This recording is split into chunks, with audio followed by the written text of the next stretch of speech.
All that rain on the radar and not a drop anywhere in the Northeast and Northern Mid-Atlantic states. It's pathetic. But when it's dry, it begets more dry. We have tropical storm Sara as it straddles the coast of Honduras, tracking much further south than was what was modeled days ago. And we continue our dry streak through Friday, the weekend, and for the first part of next week. But there are some pattern changes coming down the road, and we will walk down that road hand in hand tonight on the Joe and Joe Weather Show podcast. And of course, if you'd like to support that hand holding, you can do that by shopping the referral link that we have pinned at the top of the chat board or on the descriptor to this podcast with Amazon. It's a great way to support the Joe and Joe Weather Show podcast because it doesn't cost you anything. You go on Amazon, you get your stuff. Amazon throws us back a little bit of coin for sending you there, and we all leave happily ever after. So we appreciate whatever support you can give us here on the Joe and Joe Weather Show podcast. I'm still amazed. I mean, I've seen it before. We'll see it again, but to have the radar as loaded as it was last night when we were on, and as loaded as it was this morning, and not a drop, not a flake, not an ice pellet. In fact, what's really bizarre, Joe, is because of this ocean storm that's out in the Atlantic south of Nova Scotia, that's actually arced back precipitation into Maine, and they've got half the state in winter weather advisories for snow, sleet, and freezing rain. So it's up there, it's down to the south in Virginia and North Carolina, and everybody else in between is not good. Not good. Sort of in a donut hole, so to speak, in terms of precipitation. And unfortunately, Joe, from what I looked at, and I think you will agree, the first chance we have of seeing any kind of significant rainfall, I'm not talking about a passing shower. I know that there has been talk that there might be something on Monday night or whatever, but in terms of significant rain, the first chance or the only chance I think we have will be sometime later on Thursday of Yes. next week or Thursday night or into part of Friday. In fact, CPC, the Climate Prediction Center, actually has the Northeast outlined for the possibility of some significant rain or heavy rain for November 22nd. That's a week from tomorrow. I Well, guess. they must be thinking that Sarah in some fashion, that moisture from that is going to get involved with the next cold front. And I was kind of hoping that that's the way the models were going, and they ultimately still wind up that way to some extent. But this could turn out just like it did with Raphael, where it looked like it was going to go into the Gulf Coast. And we don't want a hurricane to make landfall. Don't misunderstand me here. But we are kind of desperate to get that moisture up into the middle Atlantic and Northeast. But um, Raphael was modeled to do that. And what happened? It just meandered in the Gulf of Mexico. It tracked too far south. And Sara now is also traveling. They've been adjusting the tracks further and further south, which is going to might lessen the probability of some of that tropical moisture getting involved. It's going to be a tough go to get that up here. Unfortunately, again, we are in. Well, I was talking about this with somebody earlier today. It appears that Long Island, and in fact, if you give me sharing capabilities, I'll bring up today's. Joe, I read your mind, which is oftentimes a difficult thing to do. Okay, because there's so much going on in that feverish little brain of yours. Yes. Yes, I did already turn the share on. While you're doing that, I will just say welcome to everybody tonight on the chat board and in the back, lurking in the background on the Joe and Joe Weather Show podcast. We're here Sunday through Thursday at 7:35 p.m. The occasional Friday and Saturday if we ever get a storm again. And of course, if we do add a show or two, we always let everybody know ahead of time. Subscribe to my YouTube channel, turn your notifications on so you don't miss us. And if you like the show, hit the like button. And there you go. And there you go. So here it is. It comes out every Thursday. This is actually the data that was valid from this past Tuesday, but I guess they compiled all the information. It took a couple of days to do that, and they came up with this map, which was posted this morning. And you can see the dire straits that much of the Northeast is in. Very few places are in the white zone or non drought situation. Places out near the well, it's known as the north. I didn't realize this until I went to see the solar eclipse in April up in the Adirondacks and also in a part of northern Vermont. They refer to that zone as the Northeast Kingdom, and indeed, the Northeast Kingdom is the one and only area or region I'm talking about up here where there's no colors whatsoever. It's white, and that means that there's no drought scenario or situation, even abnormally dry. But everybody else is either abnormally dry, which is northern and western sections of New York State and central and western sections of Pennsylvania, or moderate drought. Moderate drought covers a good part of central and eastern Maine, also extreme southern Maine, southern sections of Vermont and New Hampshire, on up to the Albany area of New York State, and also Connecticut and Long Island are in moderate drought. Also, there is abnormally dry conditions over northern Vermont, northern New Hampshire, and also Cape Cod and the islands, Nantucket and Martha's Vineyard. Then you get into severe drought, which covers much of the lower Hudson, much of the Hudson Valley, much of Massachusetts across western, central, and eastern Massachusetts, again, save for Cape Cod, New York City, northern New Jersey, much of eastern Pennsylvania, down into Delaware and eastern sections of Maryland. And then you get to one notch above that, which would be severe drought. And severe drought covers a good portion of well, I just mentioned that severe drought for much of Massachusetts, New York, Hudson Valley, northern New Jersey, eastern Pennsylvania, down to Delaware, eastern Maryland. Extreme drought covers southern and central sections of New Jersey, extreme southwestern sections of Pennsylvania, and also a good swath of central and northern West Virginia. And it even gets as far as exceptional drought for a part of central West Virginia. So everybody has a drought, virtually.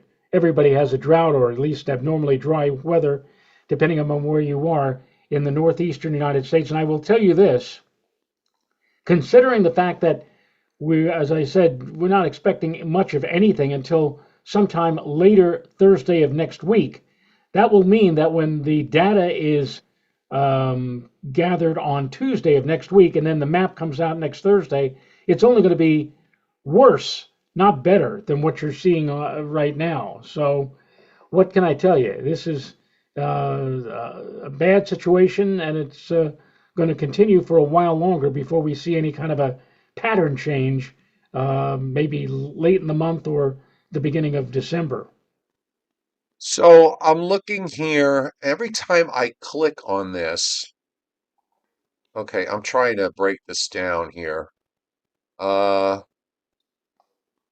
so I just went back, just at random, to some dates. I actually went too far back, but I just accidentally went back to the week of May 14th in 2019, Joe. 91.16% had no drought.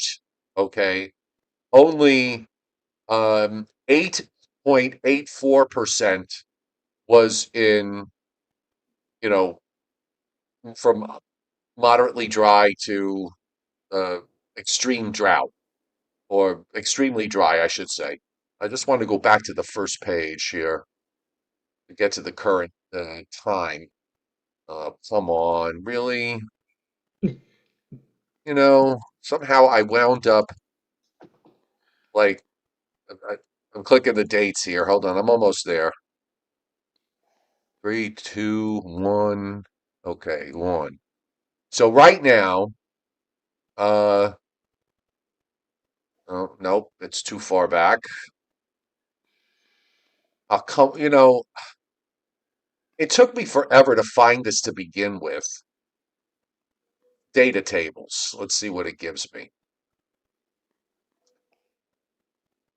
Okay, so for the week of 11/12, right? 17 point what roughly 17, I'm going to round this off. 17% no drought, nothing. If you look at from anybody that's in what's D1 is what? What's the first moderate drought? The first level of drought and not abnormally dry. Right. Moderate drought would be the Moderate first. drought. So Yeah. moderate drought to extreme drought covers half the country. 49, oh, 50%, 49.84.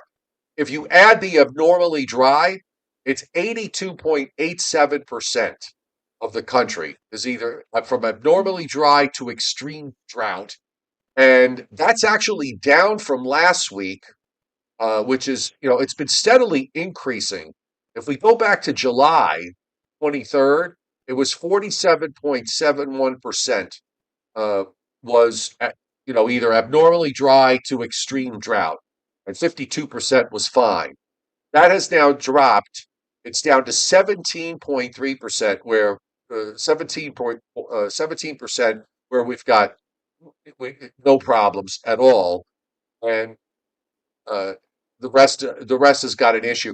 20% is in um, severe drought, extreme drought, or exceptional drought, um, and 4.93% is in the uh, extreme drought or exceptional drought. I mean, these are these are big numbers here we're talking about, where almost 90% of the country's got is having rainfall issues. Yeah, and we somebody had asked me on Facebook how often can we expect this, or how often does this happen? And I brought up what we brought up last night, the fact that we went through a long stretch of dry weather during the autumn of 1884, and again in autumn of 1924, we had very long weather. And of course, we also have mentioned, and now we're going to go back. Next year will be 60 years. 1965, the only year in the 150 plus year record of Central Park, the only year where they had less than 30 inches of rain total for an entire calendar year. And in fact, at one point in 1965, they had as little as 26% capacity in the reservoirs. In fact, it got so bad, Joe, that we were actually beginning to use uh, the Hudson River for drinking water. Ew, There was a running, ew. yeah, there was a running joke. Have you had your Hudson cocktail lately? Yeah, well, in 1965, the Hudson River was disgusting all the Yeah, way up. I mean, yeah. all the way up. It's nothing. I mean, it's all cleaned up now. There's striped bass all over the place in the Hudson River. There's dolphin in the Hudson River. I mean, it's just a whole different. It's a whole different world. And of course, the Hudson River, the southern part of the Hudson River is brackish because of the seawater that comes in. But you go far enough north. I forgot how far north you have to go where it's all fresh water. I'm guessing you got to go north of Poughkeepsie. I used to camp um, as a teenager, and then later, after Renata and I were married, we took our kids up to a place called the Glen, which is near little town called Thurman, New York. It's in the general vicinity of Warrensburg, New York, and up there there's a bridge, and it looks like the bridge is running over a babbling brook, literally a babbling brook. The babbling brook is the Hudson River. Yeah, that's way up. That's way, way up. That's And, way up. that's, and you look at it and you say, so that's the Hudson? You couldn't put the circle line or the day line on Yeah, no, it sometimes. doesn't quite go up to that. No, exactly. All right, let's check out what's going on tonight because it's kind of crazy and kind of quiet. We look at the watches and warnings map, and again, it's all mostly minor stuff that we're dealing with. We actually do have winter storm watches up for the Cascades. Okay, so there's that. And we have a bunch of winter weather advisories in the Sierra Nevadas, both on the California side and then also in Nevada. We've got several counties that are under winter weather advisories. A couple of counties in northern Utah and southern Montana, and one or two counties in western Wyoming. I mean, these are all small because we really don't have any major storms around everywhere. If you look, the vast majority of the U.S. map's got nothing going on from the standpoint of adverse weather warnings. There's been actually a fair amount of coastal flooding thanks to the northeast wind over the last couple of days, and we're going into a full moon, so we've got all sorts of coastal flood advisories up for New Jersey. Let me see if check Long Island. Yes, also for Long Island, we have coastal flood advisories. The red flag warnings are back for Connecticut, Rhode Island. They never really went away, but they're back for tomorrow. Um, for Connecticut, Rhode Island, Massachusetts, about half of Vermont and half of New Hampshire. And you see the winter weather advisories that are up for the eastern. If you cut Maine in half, it's the eastern half. And that's because, they're getting some throwback here with clouds that are backing westward across Nova Scotia and now getting into New Brunswick. It's not doing much of anything there now. But you got this big upper low that's dropping southeastward now, moving into southern Ohio and West Virginia and heading for North Carolina and Virginia, and then moving out way underneath us. And it's going to take an area of rain with it. Meanwhile, you can see the clouds in the Caribbean. We'll take a look at Sara a bit closer later on, but you can see there the rotation of another storm in the Caribbean. I don't know. I've lost count as to how many have come out of the Caribbean this year. And we've got waves of moisture that continue to roll into the Pacific Northwest. And look at this radar. I mean, it's pouring in Virginia, uh, down into North Carolina, in the eastern half of North Carolina, and much of the eastern half of Virginia. And there's still rain that goes back through central Pennsylvania. There's precip aloft on the radar in New Jersey, eastern PA, and even a little strand there across Long Island into the Hudson Valley. None of that is reaching the ground. And, as I said, you look at this and you think, how do you miss it? But when everything is getting forced generally to the southeast, that's how you miss it. Right, that strand that you see that looks like, rain across a part of the Hudson Valley and also into New York and western Long Island. That's Virga. I mean, it's translate. I was outside a little while ago walking the dog, and I was actually able to see the moon through the cloud cover. I mean, it looked like the moon. I was looking at the moon through a jar of mayonnaise, but uh, that all it is just clouds. It's not any kind of precipitation, any way, shape, or form.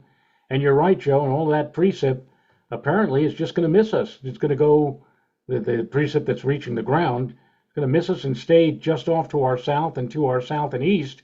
And we are going to remain dry. In fact, if anything, tomorrow we'll start off with probably some cloud cover, but as the day wears on, fewer and fewer clouds, more and more in the way of sun, and it looks like a bright sunny weekend. Unfortunately, in terms of the red flag conditions and the dry conditions, unfortunately, the winds, which have been so prevalent these last few days, are going to pick up once again and become gusty, probably in excess of 20 or 30 miles an hour. And that, again, along with the low humidity values and the milder temperatures. My goodness, today I didn't get above 50 degrees, Joe. I think my high today here in Putnam Valley was about 49. And by the time we get to Saturday and Sunday and much of next week, we'll be at or above 60, and that's about 8 or 10 degrees above normal for this time of the year. Yeah. A few patches of precipitation out in the west, nothing really to write home about, and the rest of the country showing not much. Severe weather, marginal risk confined to coastal North Carolina and into a tiny portion of coastal South Carolina. and that's just about it. No severe weather's forecast for the next 2 days, but then as we go into the long range, this is day 4. So on day 4, we have a small area of applied slight risk, 15% in central Texas. And for day 5, it shifts a little bit further to the east, but still in the same general area for that part of Texas. So uh, usually when SPC puts something in the long range, you want to pay attention to it if you live in that particular area. But this is not any kind of widespread, major severe weather outbreak that we're talking about. And as far as rain is concerned, well, this takes us to next Thursday night, so at least through next Thursday evening, 7 o'clock. They've got a quarter of an inch, because clearly you're not getting that tonight, but a quarter of an inch for Vermont, New Hampshire, down to northern New Jersey. Then there's a big hole in southern New Jersey to Delaware. Then it picks up again, and then some of this is front end loaded here. That's why. So what you're seeing in eastern Virginia, eastern North Carolina, that's what's going on tonight, which is anywhere, right near the coast. It's an inch and a half to 3 inches there. The Gulf Coast up to a few inches. Now, a lot of this is going to depend on what Sara does. And then we have Southern Plains action with heavy rains from Texas and a patch there in red in Oklahoma of about 3 inches plus, and the heavier rain of an inch and a half extending up into Nebraska and southern Iowa, western Missouri. And of course, although smaller, we still have several to many inches being indicated in the Pacific Northwest. So I think, you know what? Let's go to Sara, shall we? Surely. Sure. Um, yes. So let's go to By the, by Sara. the way, by the way, Mrs. Rayo, I guess you didn't hear. She was on the intercom while you were talking. Corrects me. Our high here in Putnam Valley today was 47. Wow. I That's don't all we even really think New York City broke. I don't think New York City got out of the 40s today. So I think when I checked their temperature this afternoon around 1 or 2 o'clock, it was still 46. Vincent Croce got. said 48. Okay. So All maybe right. New York City didn't get out of the 40s. There's Sara, and there's an Air Force reconnaissance aircraft there, even as we speak. And it's at 15.9. That was at 16 in the 16s yesterday. So now it's at 15.9, 84 west, moving west at 10. I mean, it's literally going to straddle the north coast of Honduras, and it may wind up slowing down uh, between now and early Saturday. It's moving west at 10, and that's slower than it was before. I mean, clearly you see there's a circulation here. And there's a lot of rain. I mean, we're going to be talking about Honduras going to be getting hit with some torrential rains of 10, 15, 20 inches in the mountains. It might even be more than that.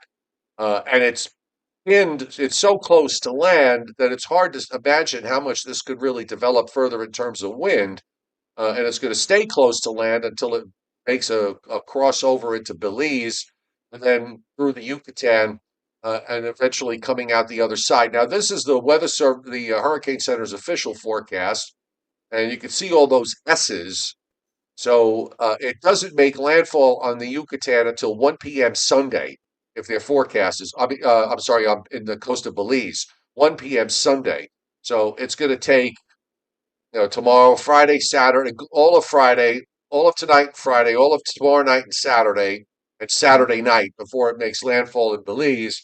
And then by Monday afternoon, it's coming out in the Southwest Gulf, way, way south of what was being indicated by models. And here's the Hurricane Center tracking models are all kind of in that place, saying in the same place.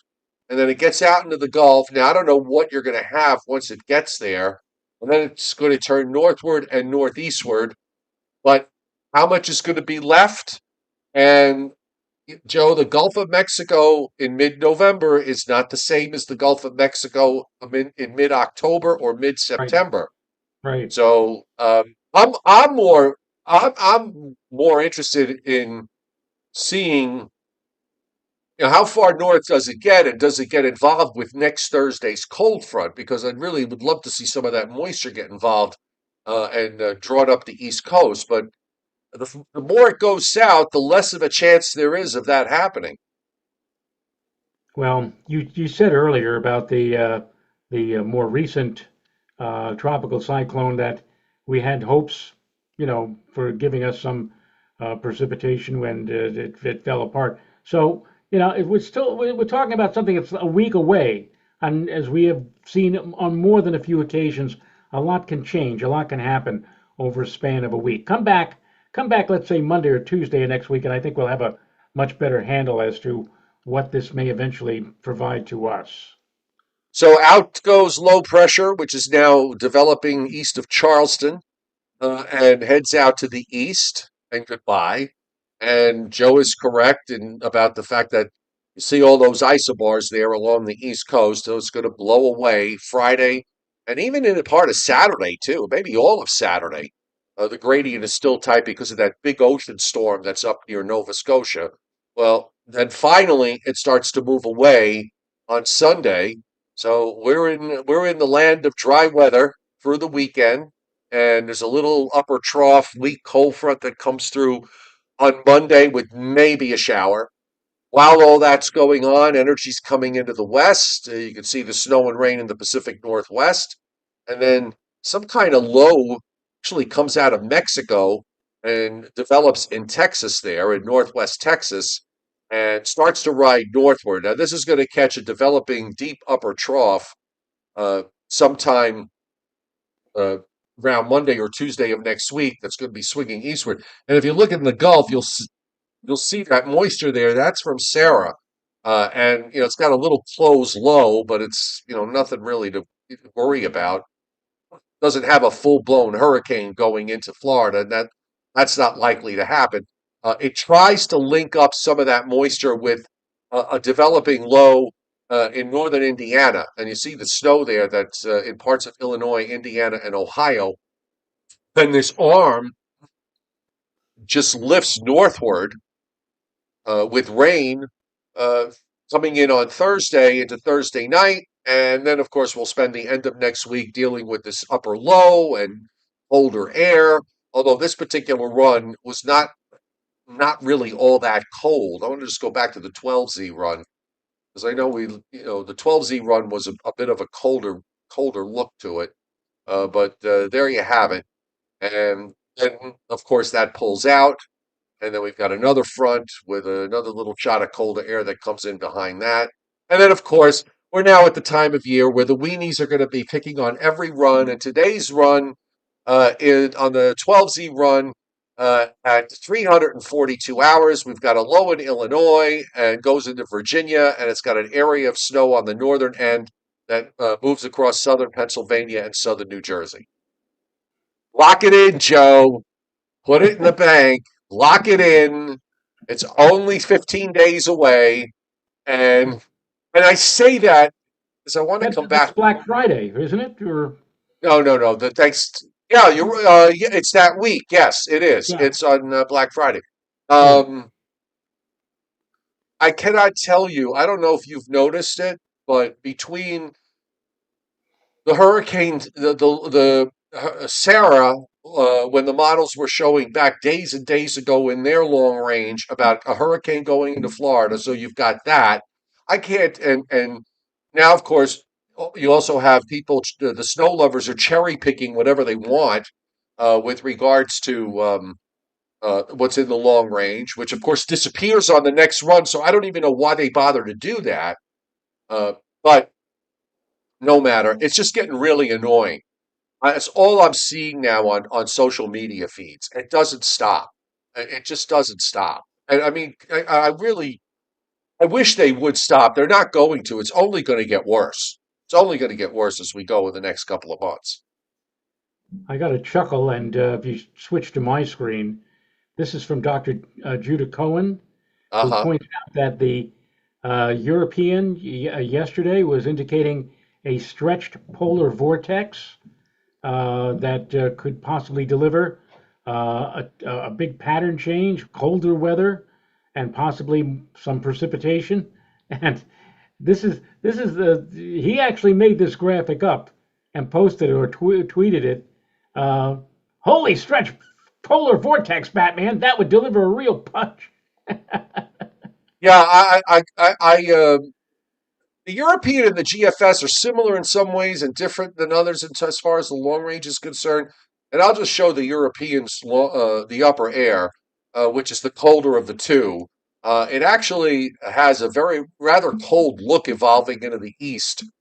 First, with this upper low that comes through late next week, it actually takes several days for it to go by.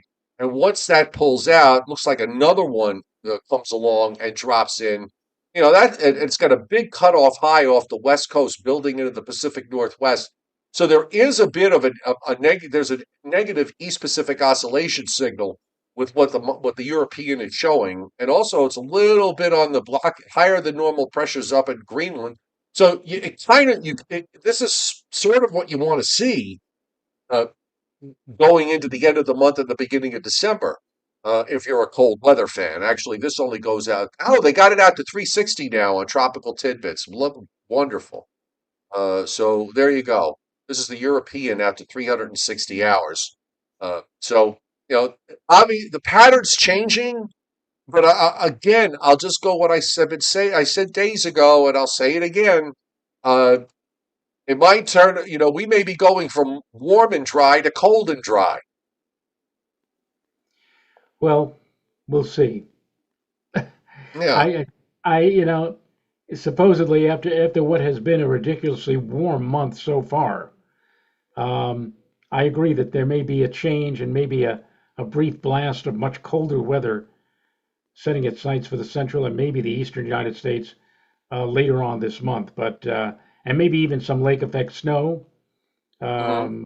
But how long is that going to last? And is it a certainty? Of course not. We'll see. We'll see.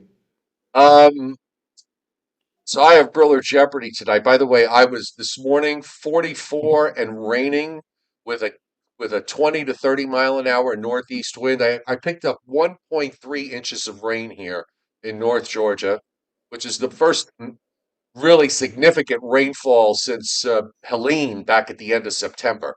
In between that and last night, we've had a whopping 12 hundredths of an inch of rain spread over that time frame. So we picked up an inch and a third. So I'm happy about that. I had to put the fireplace on this morning because I woke up and the house was at 62, so I needed a little bit of heat. So there. Are you ready, Joe? Are you ready for Brother Jeopardy tonight? I'm ready. I am Okay, all set. so this is sort of like Bob Barker announcing the 10 semifinalists for the Miss USA pageant. Oh, Okay, so so um, these are the 10 driest states. The 10 driest states. Now, I would caution only because of the fact that there are some states that are big states where you get a state like California, which has you know, 10 different climates depending on where you are. So think it through, folks. Okay. Um, so you want to throw a couple out there, Joe? Let's see Arizona. let's see what, uh, and also what the chat board has. Paul Roman also agrees with you, Joe. Arizona, and Arizona is our first semifinalist. Na na na na na na na. Uh, William Uber says New Mexico, and New Mexico is number five. Arizona was number four. So New Mexico. Na na na na na na na. how about Nevada? Like Patrick Darcy says, how about Nevada? Nevada is, oddly enough, it is number one. Number one is Nevada. Yes. And Keep in mind also that the places in the northern plains or the Rockies, the places that are again immediately to the east of the so-called Continental Divide, during the wintertime when it gets very cold, I mean that cold air will suppress any kind of significant precipitation, or you're not going to see all that much. So there may be some states in this list, Joe, that you wouldn't necessarily think of, right off the top of your head. Like for right. example,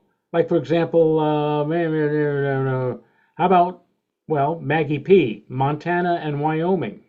Montana and Wyoming. Two more semifinalists, Joe. Number three for Wyoming and number six for Montana. Yes. And Matthew Howe says, how about his home state of Minnesota? No, not Minnesota, but Frank Scalera and Tyler Fienga have South Dakota. South Dakota is also one of our semifinalists. Right. As I said, states that are immediately to the east of the Continental Divide. As you go further to the east, like for example Minnesota, Minnesota is within a stone's throw of Lake Superior and Lake Michigan, and get a lot of moisture hanging out around those lakes, and so yeah, it would not be necessarily a same thing probably for Wisconsin, probably not on the list because again they're a Great Lakes state, so to speak. Uh, But let's see, so we Chuck have Car- Montana, we have right. the Dakotas, we mentioned Wyoming. Is it possible that Colorado is on that list? Is it possible that Colorado is on the list? Well, Carol DeGara said Colorado, and so did a few others, I think. Maggie P. Yes, Colorado is on the list. And you know who else is on the list, Joe? Ooh, Chuck Cardillo and Frank Scalera, Utah, number two. Number two. And also we have now Mark France Sr. and Rich Rothmansky, Kansas and Nebraska, respectively. Sadly, they are not on the list, but they could be still in the running for miscongeniality. So let's just, bear that in mind. Um, Harold DeCara and goes North Dakota.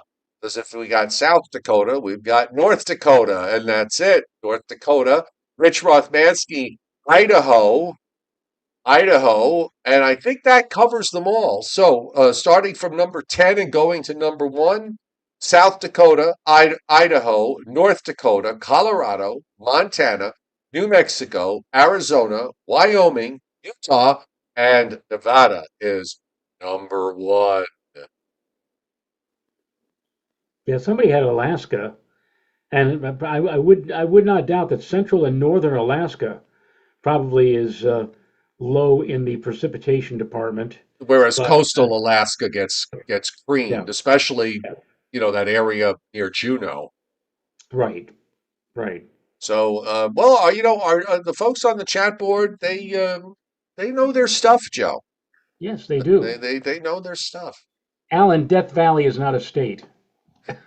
It's a state of mind, maybe, but it's not a Yes, state. yes. And of course, they had a lake that reappeared after being dry for what 20 years or 30 years. I don't know if it evaporated again, but that was last year. We'll see what happens this year. And Tyler Fenga, you say, how do we define driest? Is it by average rainfall per square meter or average total rainfall? I would think it would be the latter, average total rainfall. I've never heard of the term average rainfall per square meter. Oh my God! Talk about a zip code forecast. Yes. Um, so, any plans for the weekend? No, nothing so far. Probably what I hope to do is to, um, it looks like 95% of the leaves are down now. And so what this is going to impale will be for me to rake out all of the leaves that are happen to be like, let's say, up against the various walls around our property. And then what I'll do is I'll make some new gas with two-cycle oil so I can pour it into our leaf blower and blow a bit. And then take out the tractor and maybe for the last time this season, mulch the residual or remaining leaves into the ground, and maybe also get the little lawnmower out and take care of the nooks and crannies or whatever. But pretty much it's the I when they start falling, Joe, when the leaves start falling in early September, usually when we get to let's say mid or late November, generally just before Thanksgiving, pretty much we've have taken care of all of the leaves on Yeah, mine were my property. mine have been all down since the end of October. All gone, all And down. I haven't. I need to go out there and blow them, but that's one of those things I keep putting off, until the spring. But yeah, the thing is though, it's going to be windy again Friday into Saturday, so I may not be able to do much of this until Sunday, because when the wind is blowing, the leaves are going every which way, yeah, and no, I what get are it. you going to do with that? So No, you can't do anything with that. no, you So, can't. excuse me, I'm sorry. Yeah, I've got. I think what I'm going to do is I'm going to get the Christmas tree up out of the shed and put it up, but not decorate it because I'm hosting Thanksgiving. So when the kids come up, when the grandkids all come up, they're going to decorate the tree. See, So after dinner, when we had temperatures in the 70s and even near 80, I even said to Renata, I said, this would be a good time to put up the lights. well, why didn't you? Christmas tree. We didn't, no, because look, Because I can tell you. Hold on, because first of all, by the way, you're kind of blurry on the camera. Did you do something? no, You're very blurry tonight. Um, I mean, not overly blurry, but somewhat blurry. Um, but see, you may not realize this, Joe, but much better. Um, Women have this rule book, okay? And if it varies, even one married women have this rule book, I should say, but they have this rule book, and if you try to vary 1 millimeter on either side of that rule, no, you can't do that. Can't do it. You can't put the lights up now. You have to wait till, whatever it is. Why? Because that's the rule. Dennis Cassia, please let Renata climb the ladder! Exclamation point! Exclamation point! But yeah, Right. she Sign the insurance document, then climb the ladder. and yeah, exactly. And in the attic we have two reindeer that we've had for over 20 years. And, one reindeer would go like this, and the other reindeer would go back and forth or whatever. And in one of the reindeer now, the motor is broke, and they're old, and the Yeah. lights have gone out. We tried replacing them a new time. So I already have seen her flipping through Amazon to replace the reindeer. Not We have two. She's thinking about getting three now. Mommy, daddy, and little baby reindeer to add to our Christmas array, so to speak. Right. I But you know have. what? It's I it's don't. gonna happen. It's gonna happen. It's gonna be on the coldest, windiest day of the autumn season. That's when she's going to make the decision. Okay, this weekend we're going to put up the lights, and that's when the rah, rah, rah, rah starts. Yeah. Yeah. Well, I don't decorate outside very much. I don't put lights up. But I do put up, I've got like a couple of outside things. Like I got a little nativity set that I put on my outside bench. It's mostly inside. Um, and for me, my thing is I just find that time it gets away from me. So if I don't do it when I have it in my head, the next thing I know, it would be like the middle of December and I wouldn't have it up. So I've been staying all week. I'm going to go in the shed, get the Christmas tree box and put it in, bring it in the house. And here it is Thursday. I still haven't done it. So I'm going to tomorrow when I come back from the dog park, that is my one thing I need to do is to get the tree into the house and just put it up in the corner. And I've Alexa'd my house, by the way. So Alexa turns my lights on and off now. Oh, that's And nice. and that's cool, except for one thing. One thing. 2 nights ago, at 2 o'clock in the morning, the internet went out. When the internet went out, Alexa turned all the lights on and woke me up. Oh, So we've got I basically wasn't talking to you, Alexa. Sorry. Do you, by the way, just speaking of Alexa, I find myself when I ask her to turn on the bedroom lights, or if I turn on the living room lights, I'll say, Alexa, can you turn on the living room lights because I need to do, I need to do X, I'm having conversations with the darn thing. And she says, okay, and the lights come on. Does she call you by your name? She hasn't. Like, for example, sometimes it happened a couple of times today. You all of a sudden you hear like boom, boom, and Yeah, you then it's flashing like green or yellow, and so you say, and if I say it loud enough, the echo that I have here is going to pick up on it. I'll say, Alexa, um, give me my notifications, and she'll come back at me and say, "Good afternoon, Joseph." It's weird. yeah, no, it is a little, it is a, at first I was a little put off by it, but now I'm totally cool with it.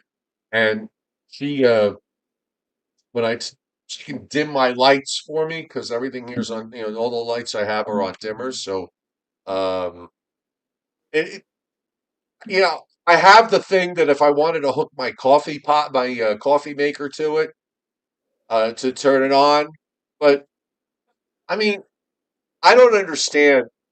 I To me, it's just like all I got to do is put the coffee in the coffee into the coffee maker, put the water in, and push a button. So I don't. I still have to do that. So all I'm doing is having Alexa turn it on for me when I could just walk up and hit the button. So I don't see the point in that. I also don't believe in Keurigs, by the way. Yes. You know, it's a it's a waste. Want to say It's thank you. Want to say thank you to Delaware weather guy Brandon Doherty, who hit the tip jar and said, "Hello, friends. I'm sick, so I've been down a bit, feeling better now, and welcome back, Brandon. We good to hope you. hear, Brandon. You got to keep yourself healthy because the winter's coming. You That's know, right. have to go deal with hopefully Did you some get your snowstorms to play with. Did you get your flu shot, Brandon? I don't know if he got his flu shot or not. Oh yeah, or maybe he did, and that's why he's not feeling well. Well, yeah. Remember back in the '70s, the swine flu, Mhm. and everybody get the flying swoop, flying swoop.